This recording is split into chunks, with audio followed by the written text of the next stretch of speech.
हालांकि इसमें मैं सबसे पहले शुरुआत करना चाहूंगा इलेक्शन कमीशन को बधाई देते हुए, चुनाव आयोग को, कि उन्होंने हर उस समस्या को सुना, समझा जहां पर जो वोटर्स हैं उन्हें परेशानी हुई, पार्टियों को परेशानी हुई कि भैया यहां पर वोटिंग जो है वो शायद गलत ढंग से हुई है, यहां पर कुछ गड़बड़ी हुई है, उसको दोबारा कराना चाहिए।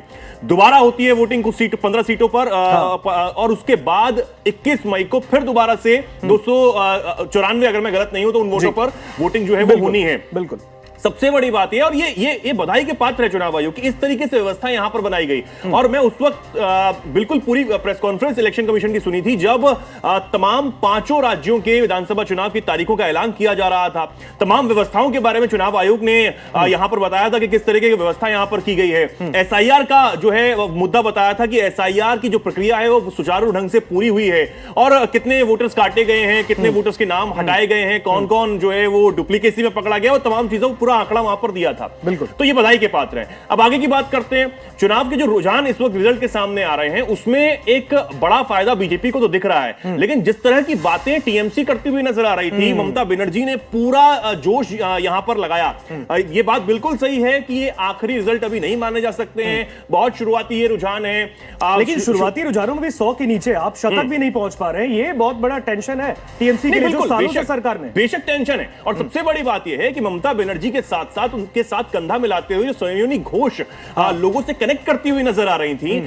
यह दिख रहा था कि हर मंच से वो अपनी बात बोलती हुई नजर आई। हालांकि बाद में वो बीजेपी के निशाने पर भी रही कि पहले वो मक्का और मदीना को दिल में और नैनों में बसाने की बात कर रही थी, उसके बाद उन्होंने तमाम जो अलग अलग धर्म है उनकी बातें वो करती हुई नजर आई। लेकिन सबसे बड़ी बात यह है कि सयोनी घोष एक अच्छा चेहरा उभरती हुई यहां पर इस चुनाव में नजर आया, लेकिन फिर भी वो अभी रुझानों के नंबर्स में दिखाई नहीं दे रहा है।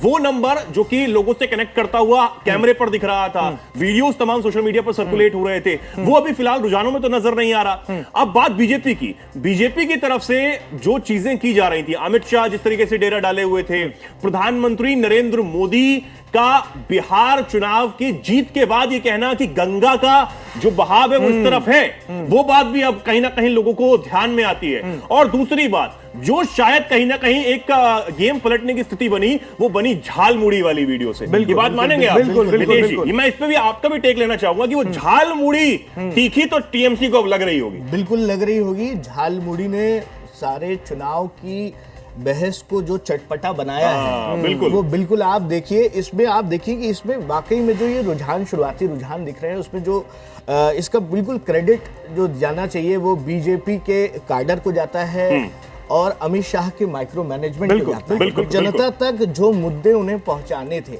उसमें वो काफी हद तक कामयाब दिखे। आप ये देखिए कि चुनाव के दरमियान जमीनी मुद्दों पर लगातार बीजेपी डटी रही। बिल्कुल, वो अपने जिस एजेंडा के साथ गई थी, बिल्कुल डोर टू डोर बीजेपी का सारा कैडर गया था। दूसरी सबसे बड़ी बात क्या थी, इस बार बीजेपी के कैडर में एक आत्मविश्वास भी था।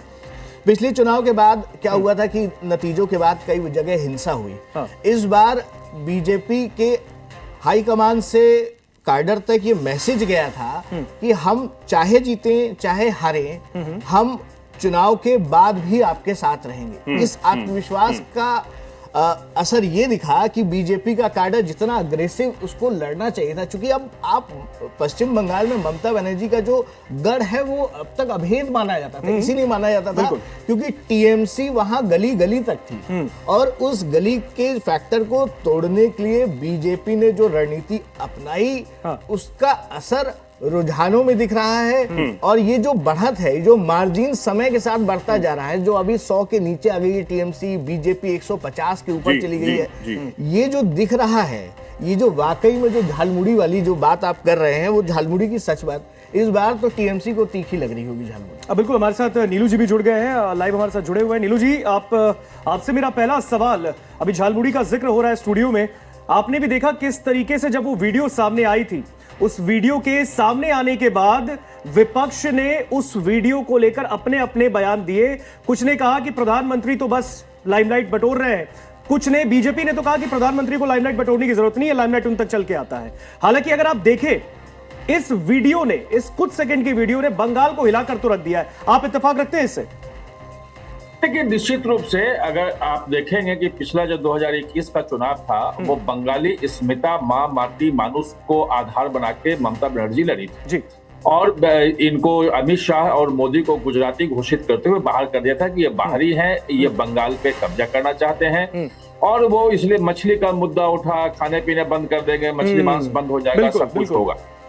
जो झालमुड़ी का जो मुद्दा है, जो 20 करोड़ लोगों ने सोशल मीडिया पे देखा, सचमुच में उसने मतलब भाजपा के लिए प्रधानमंत्री ने साबित कर दिया कि भाजपा जो पश्चिम बंगाल के झालमुड़ी है, जो वहां के खान पान के प्रतीक है, उसमें भी भाजपा वहां की है और उसको बाहरी नहीं कहा जा सकता। तो उस रूप में अगर आप देखेंगे इसको कि भाजपा को उन्होंने झालमुड़ी खा के जो माँ माटी मानुष की पार्टी है पश्चिम बंगाल की, उसको स्थापित करने का काम किया। ये बहुत बड़ी बात है।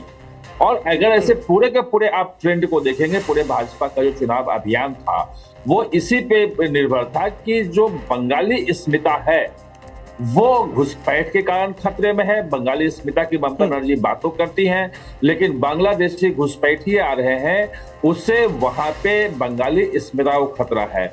माँ यानी कि जो महिलाओं पे जो अत्याचार हो रहा है, जो संदेश खाली है और जो आरजी कार है, दोनों की जो विक्टिम है उनको आपने देखा कि भाजपा ने टिकट दिया, यानी कि माँ की सुरक्षा की गारंटी इसने ली।